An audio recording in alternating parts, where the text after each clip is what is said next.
you all for coming. It's great to be back at Lambda Days. I think it's my first edition in person after the pandemic. So what we are going to talk about today is Unison. It's a functional programming language that is being developed by a number of people, I think mainly from the US. So it's not that I participate in the development of that language, so I'm just got interested in it, and I'm a spectator trying to learn and understand the various ideas that they come up with.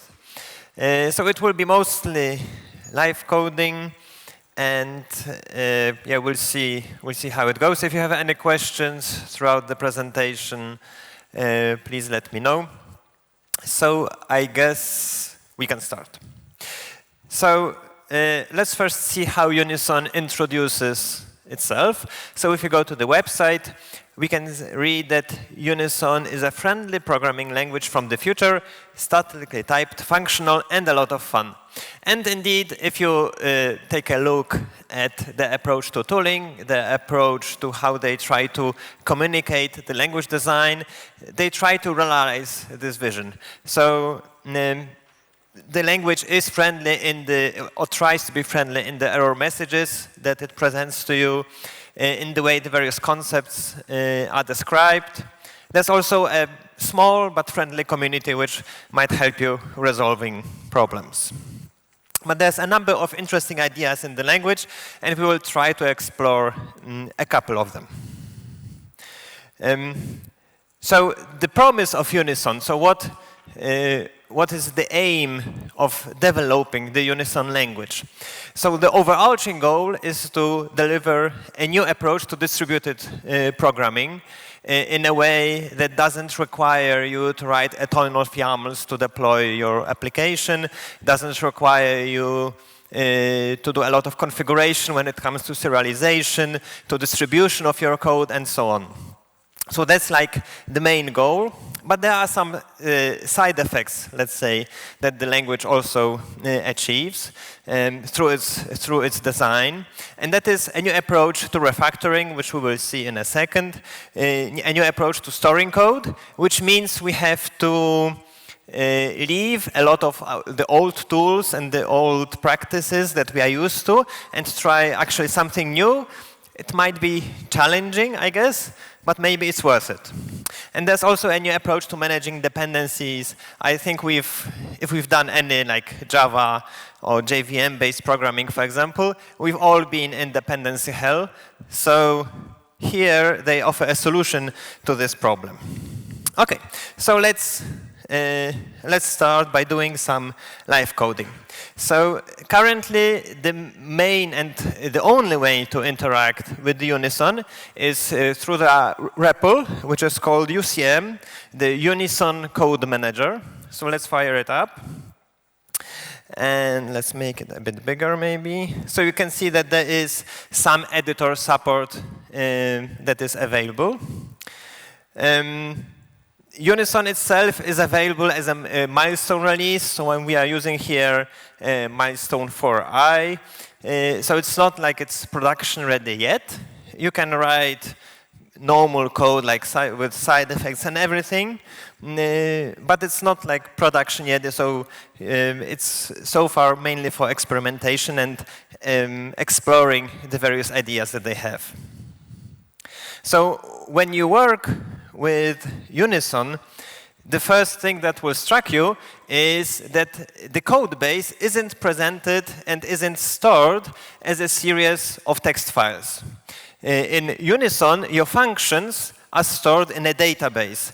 To be precise, it's a SQLite database. It's in the .unison directory somewhere in your home directory. So all the functions that you write, they end up in a database. And this has a lot of repercussions, right?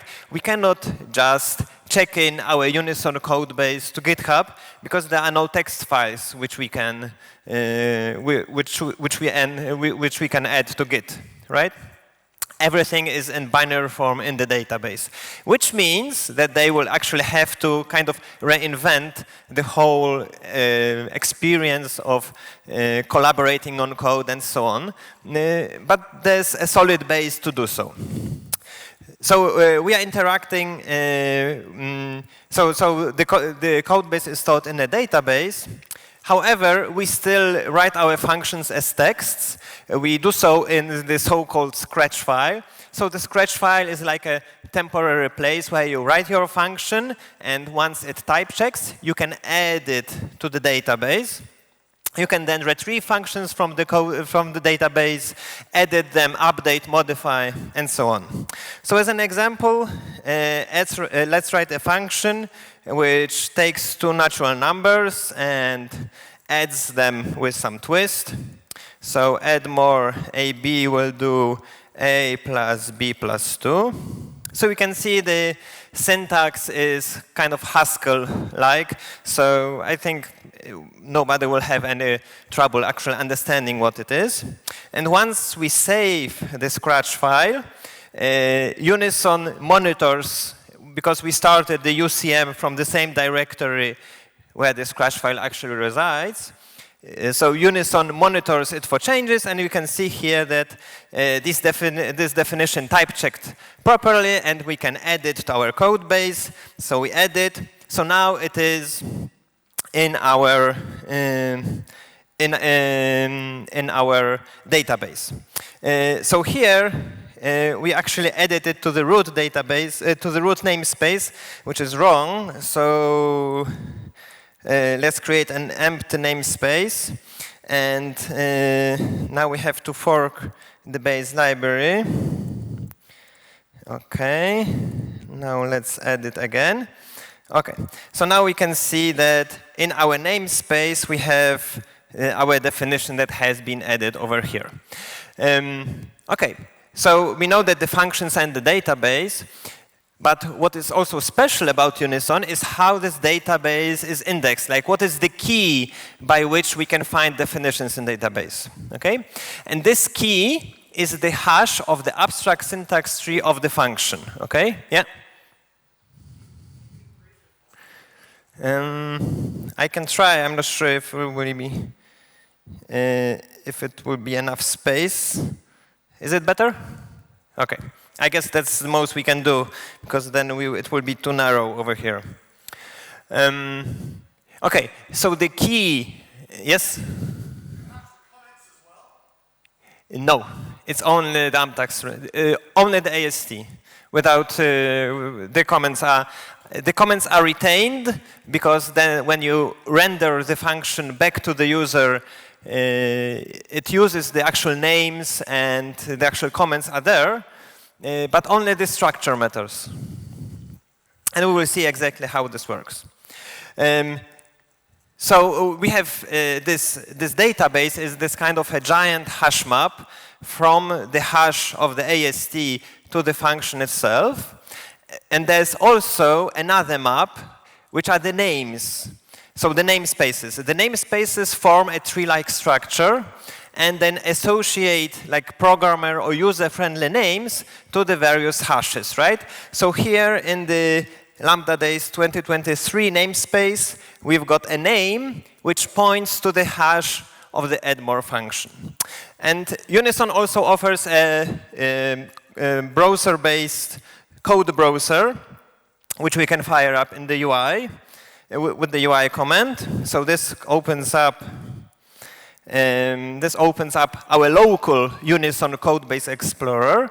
And you can see here's our namespace, here's our term, which is now rendered back to us in a nice form. And over here you can see is the hash of this particular function. And we can see that these hashes really differ. So if we add another function, add less, AB is A plus B plus 1. So now we add this. So now we have two terms, and they have different hashes, right? Because these functions are different. And we can actually experiment a bit.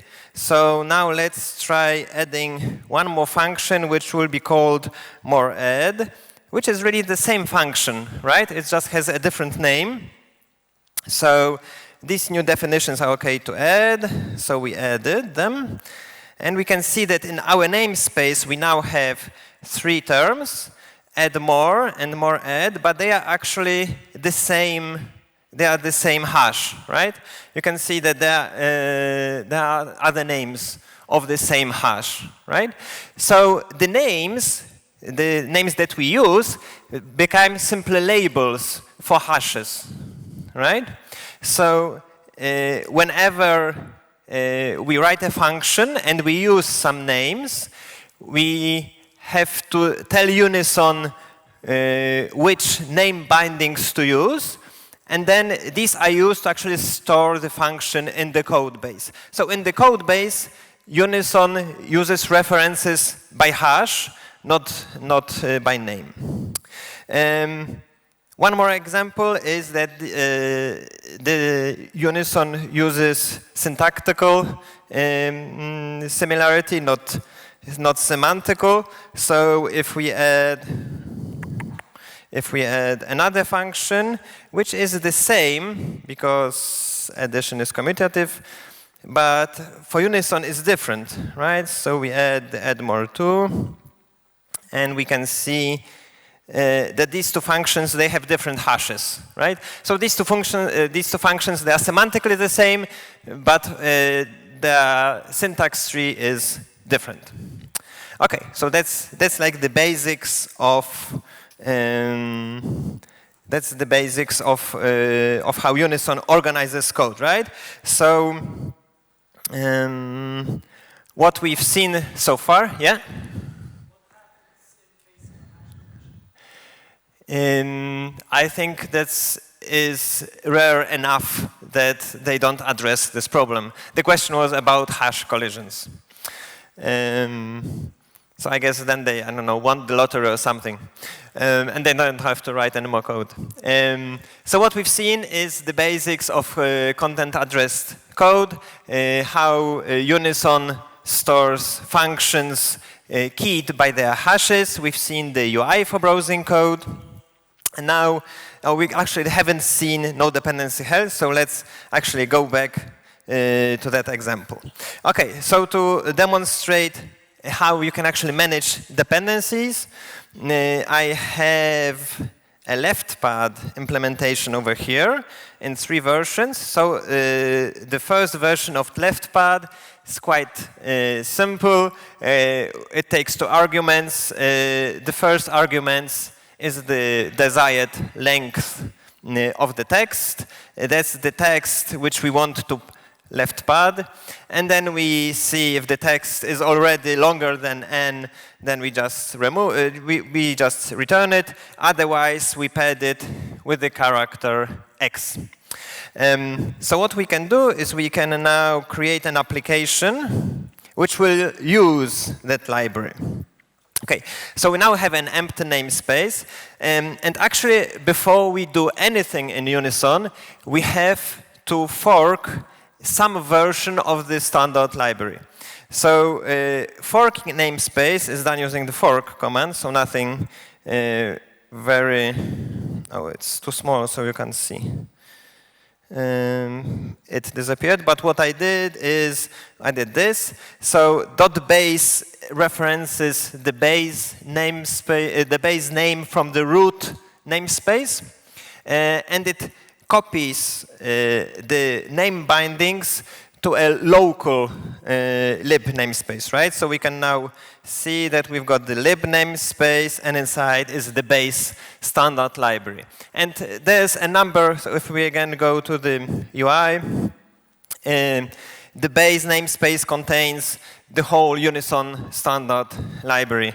It will eventually show up, yeah. So for example, we've got the int data type, the natural numbers data type, and so on. So when we write code in a Scratch file, then we can use names defined in our namespace and in the children of our namespace, right? So if I haven't forked anything over here to the lib, Unison wouldn't even find the name for the natural numbers. Okay, so let's also fork our left pad version 1, lib left pad 1, and okay, that's again too small. So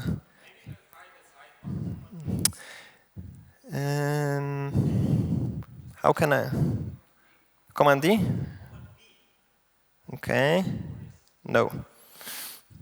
I won't experiment too much because it will end badly. Day to day, I'm using IntelliJ, not VS Code, so I guess it shows. So yeah, so we can fork the left pad version 1 from the root namespace to our hello application. And what we can do now is we can actually use it in a hello function, text, and hello name will left pad 30 hello name. Okay, so we've added the dependency before, so we can now use this name over here. So we can actually check that it works. For now, we know it type checks, so that's half of success. But we can also add a watch expression. So we can say, hello, Adam, with this beak over here. And it will actually evaluate this function when we save. And you can see that this actually does what we want it to do. OK, so we add this definition. We have our hello function. But now we decide we want to update this left pad dependency, and there's a second version of left pad, v2, which is much better because it uses the character y instead of x. Okay?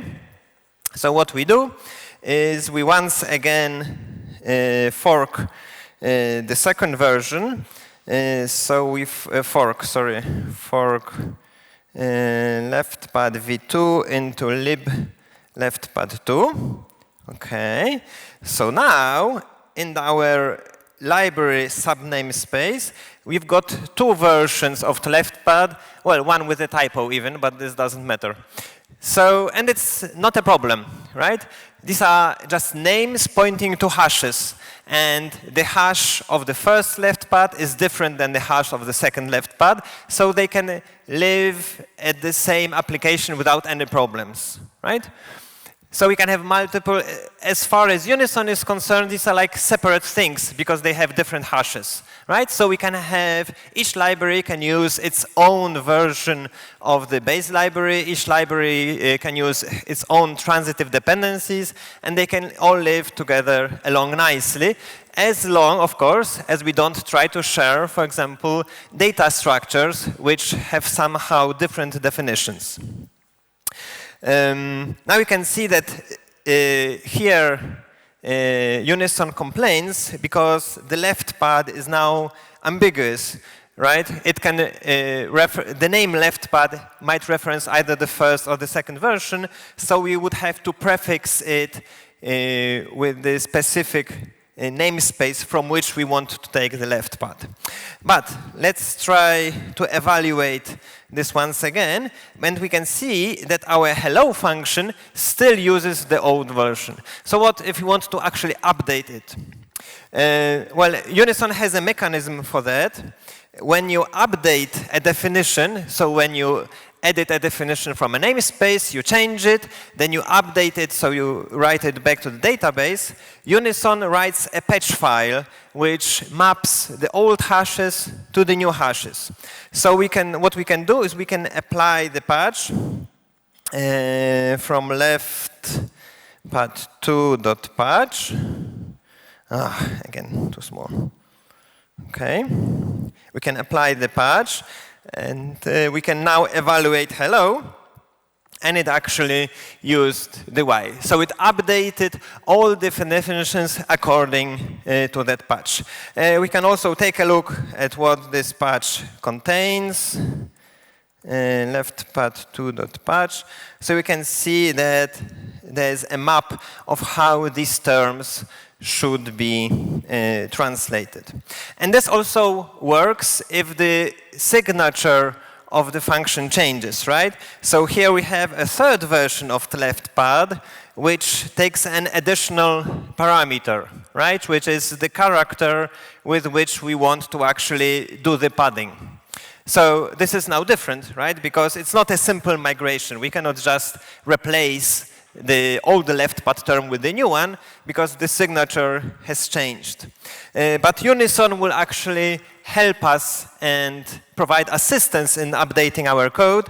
So we can do a to-do command, left pad version 3.patch, and you can see that there are some to-do items which we actually have to update. So if we were to update to left pad version 3, we would have to first work on the definition of this function. So we can do an edit hello.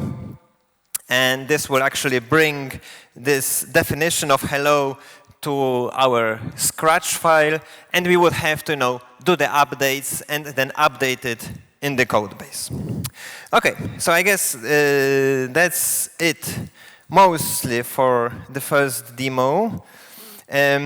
One more thing that's also quite nice when it comes to namespacing and browsing code is that we can quite easily push our code to the internet so that it is shared. So what we can do is we can do a push.create. I have to do it inside the Hello app. Push, create, Adam W public, hello Lambda Days, and now it uploads the namespace in which we are currently to something called Unison Share. So it's like a publicly available Unison database, which hopefully will open. And now that so what happened, it took all the hashes that were available in that namespace, and it sent them over to the Unison cloud. So code sharing is really trivial. So what it did, in fact, it probably only sent the hello term, right? And so the content of the hello function, because I suppose the whole base library was already there, right? So this process is implemented efficiently. So there might be a couple of round trips when we send canned over, because we send the hashes that we have locally to the server. So the server then says, I'm missing the definitions of this hello hash, for example, so please send me the implementation. And then the implementation might reference some hashes which the server doesn't have. And after a couple of round trips, everything is uploaded. And in a similar way, we can pull some definitions from the Unison cloud. OK, did we finish? Yeah, we finished the first live coding example.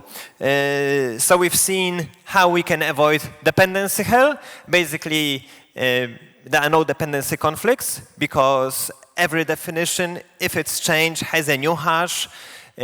Multiple versions of a library can live side by side.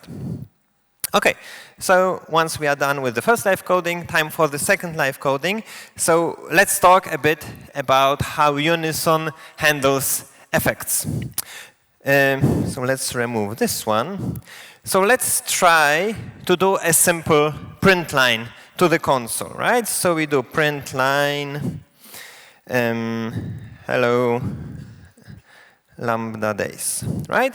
And we would like to run this program which runs something and prints it to the console. We can't. There's an error.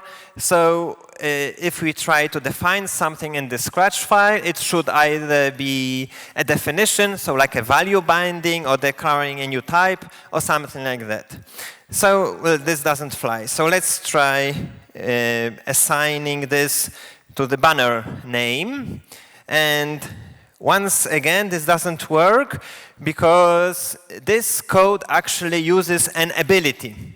And abilities are the basis of effect handling in Unison. So there's the most basic ability, which actually this code needs as well, is the I/O ability. And the second that's used in the error message is exception. So abilities are properties of functions. So this means that some side effects described by the abilities that are being used might happen when evaluating this function. And this code over here fails because we are trying to define a constant, not a function. If we add an artificial parameter over here, making this lazy evaluated, this will compile just fine. So let's try to see what is the type of that banner function.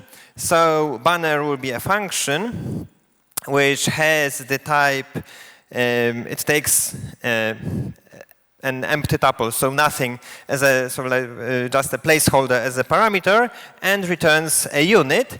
But when this function is being evaluated, it might actually have effects described by these two abilities.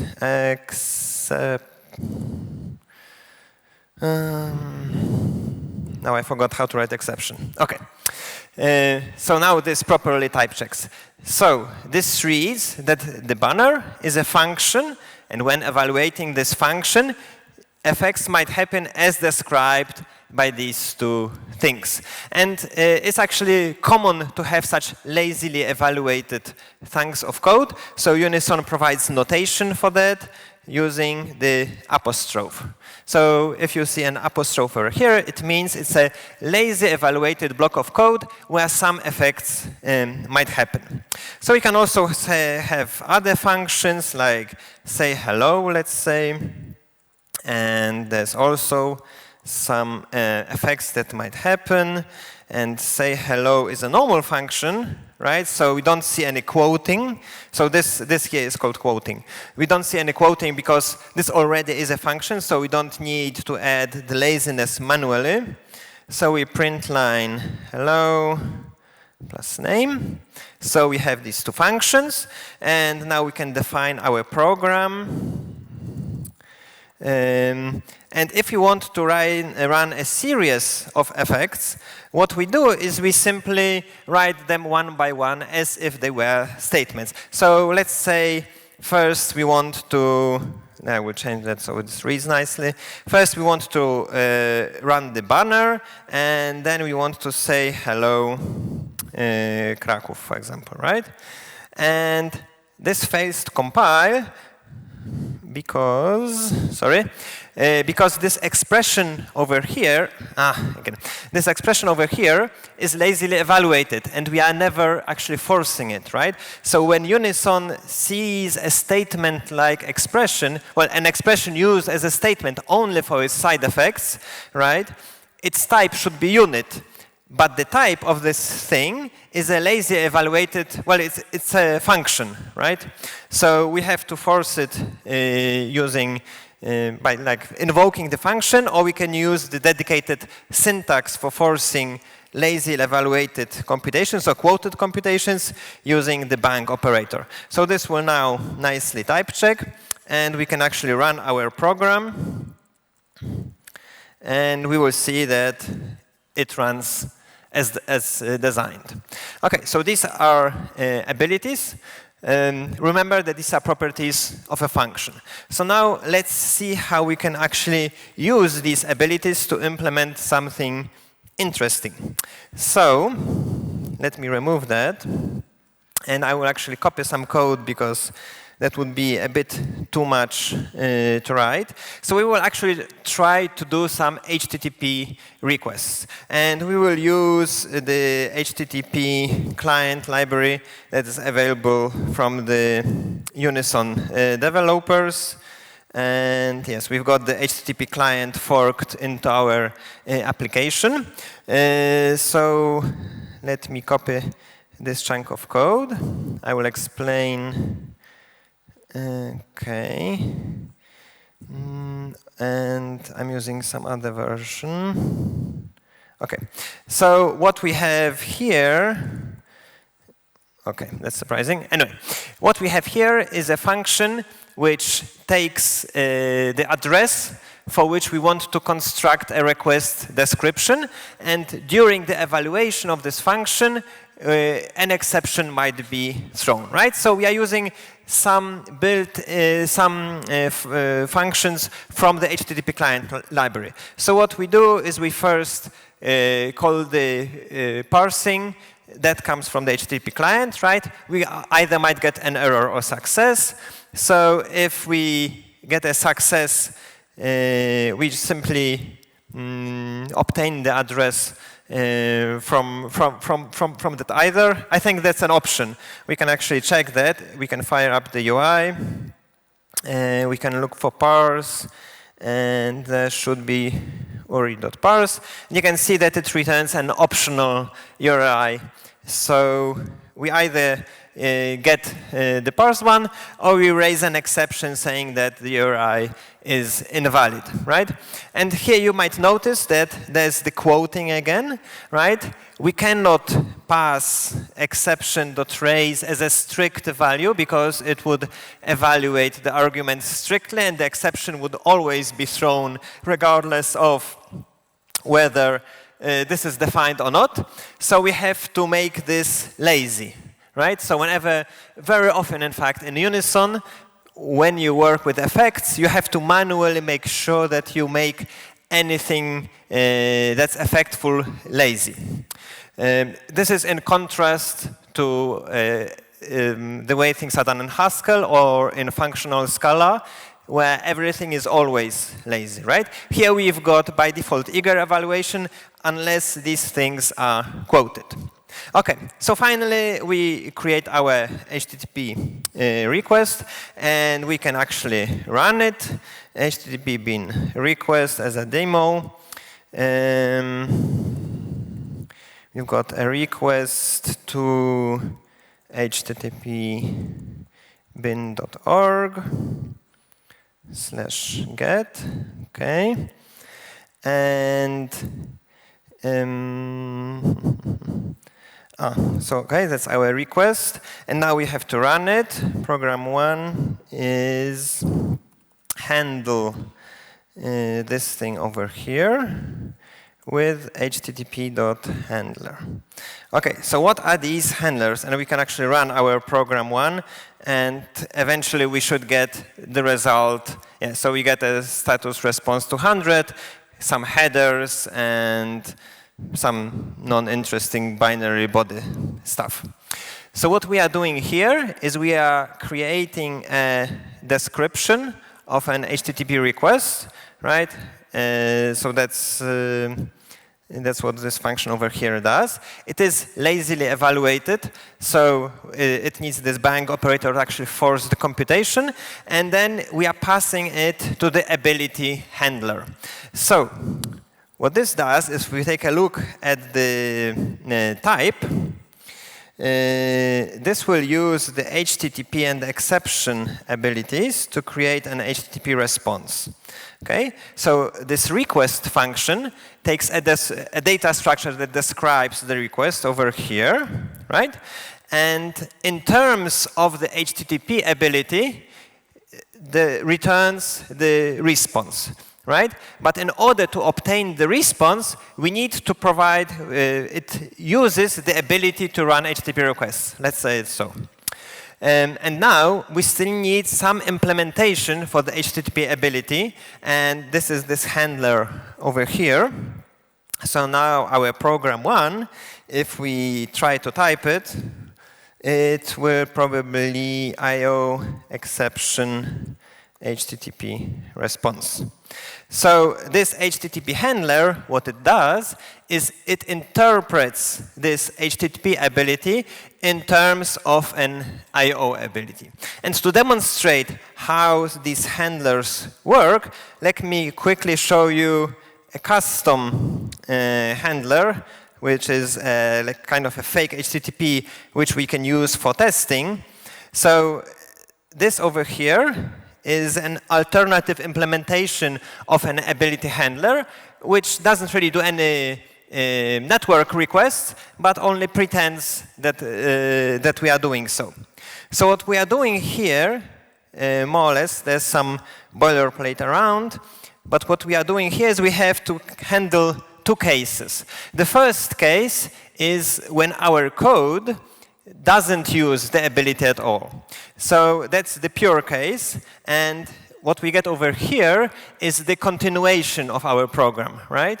And, well, we can do something. Here we just run the continuation without any changes. The more interesting case is that's the ability constructor. So if the ability wants to send an HTTP request, what should we do? We obtain the request to send, and we obtain the continuation.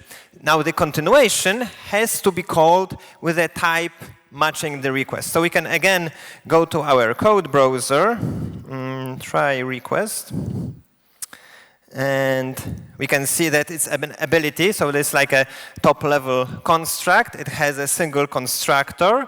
The constructor takes the request to send as so the description of the request to send, and returns either a failure or a response. So the continuation will take in this type over here. So we have to provide the continuation with an implementation either of a failure or of an HTTP response. And what this working handler does is it opens some sockets, sends the request, parses the response, reconstructs it, and passes it to the continuation.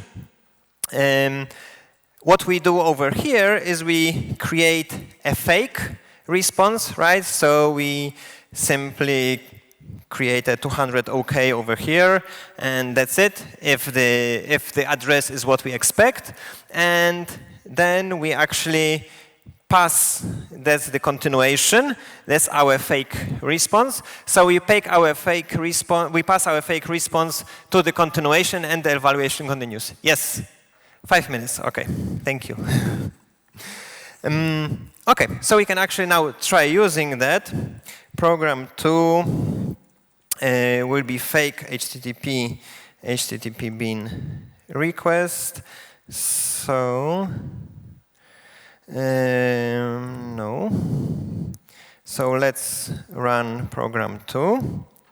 And you can see that now we got the fake response, right? So, just to recap what we have here. So here we are creating a program which uses an ability. So it uses the abilities interface to actually perform some effects, right? But it is still unspecified. So it uses the try request constructor, but it's still abstract, right?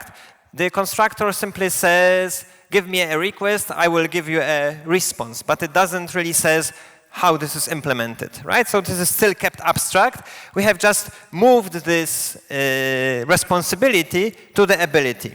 Now it's up to the ability handler to actually implement running this effect, and to actually implement this effect, maybe in terms of some lower-level abilities, such as I/O, or maybe in terms of, just pure code. And to do that, we get the mechanism of continuations. And the ability handlers are, in fact, the only place in Unison where you can get your hands of continuations and program using continuations. So the continuation abilities, the continuation programming available in Unison is scoped to the ability handlers. Okay, so this, in fact, if you again, come from Java programming maybe. You've seen dependency injection. So the idea is very similar here, right? We create a program to an abstract interface, like an HTTP abstract interface, and we can provide different implementations for that using different ability handlers. Okay, so I said in the beginning that the goal of Unison is to provide a new framework for distributed computing, and we haven't really seen any of it yet. So the Unison team is now in the process of implementing something called Unison Cloud, where you will be able to push your code and run it on a big Unison computer. That is not available yet, but should be available quite soon. So as an example of how this might look like, we can take a look at this example over here. So at a low level, programming, this distributed computing in Unison will use the remote ability. So, for example, we will have the possibility of forking computations at remote nodes. So the fork at takes a location. So the location might be, for example, a node in my cluster. So I want to fork this lazily evaluated computation at a node in my cluster. And here we are using the ability to serialize these expressions as hashes, and then we send this hash over to the other node. The other node, checks if it has the hash and so on, and actually runs it. So we can fork multiple computations and different computation nodes. Here, this is a local example, so it will fork them locally, and then we can await them, right? Yeah. So these are like abstract names, and I don't have the exact syntax. I can't remember the exact syntax, but there are something like you define regions, and these regions have simple IP addresses or other means of lookup. So you say that this region maybe uses this way of looking up nodes. So you can probably define a specific address, or you can simply specify a range of nodes, and then the Unison runtime will pick the specific one. So this is like the low-level way of doing distributed computing. If this got you interested, there's a whole series of articles on Unison's website on how they implemented stream processing on top of these remote computations. And they use extensively the fact that you can actually send a serialized Lambda over using this hashing mechanism and the effect system that we've shown here. Another thing that we will be able to do is deploy microservices. So we can define, a hello function as over here, which takes a request, returns a response. And the idea is to simply tell Unison, deploy this microservice, which is simply a function, to the cloud. And another nice feature here is that thanks to the abilities, we are able to very narrowly scope the permissions that a given function needs, right? So maybe our microservice will require the database ability and the random ability, right? And then we are sure that it doesn't actually write anything to the file system. So this has also a big security potential, very similarly to the WASM, to what WASM does in its sandboxing model.